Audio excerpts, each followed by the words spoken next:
It's the biggest single market and the toughest place to crack.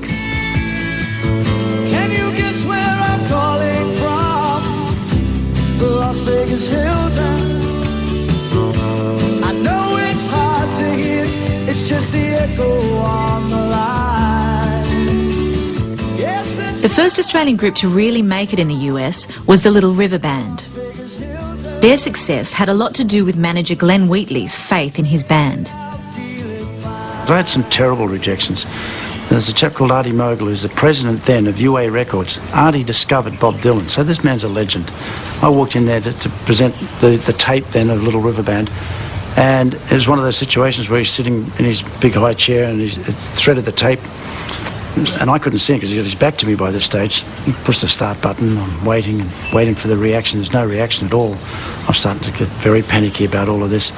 Finger comes out and stops it. Halfway through, It's a Long Way There, the opening track, a song I was very proud of. I mean, this was an 8-minute piece that we had put a lot of work into. And he turned around to me and he's going like this to me. He said, "Kid," he said, "you ever run your fingernails down a blackboard?" He said, "That's what that music does to me."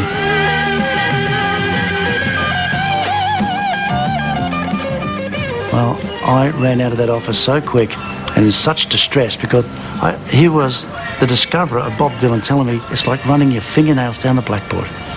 So I had to ask myself, was I that wrong? Did I really, was I missing this completely? Was it that bad?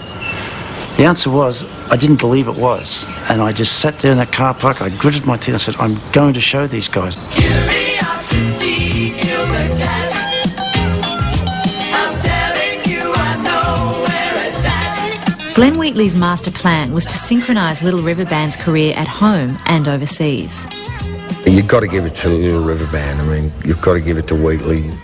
He got the international deals together so that when Curiosity Killed the Cat came out here, it came out there at the same time. The day they started, they were as big in Dallas as they were in Grafton. I want to be in a band that's respected and liked, and we're certainly building that sort of foundation in America. I mean, the whole business right behind us, even other record companies come up, and say to you, "Wish we had you," and all that sort of stuff. That's the way it began. We were hand in hand. Glenn Miller's band was better than before. We yelled and screamed for more. There were times when I thought we're not getting there, but it was by the time that we'd gotten into reminiscing, and I'm sitting at my apartment in Marina Del Rey, and it was late in the afternoon, and I got the number that we'd bolted into number 3. I had this little slight scotch and sat there on my balcony and I just thought, we've actually done it.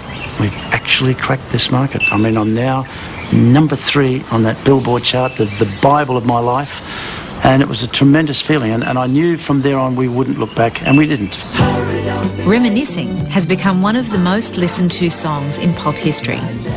It's been played on American radio more than 4 million times. We'll go down.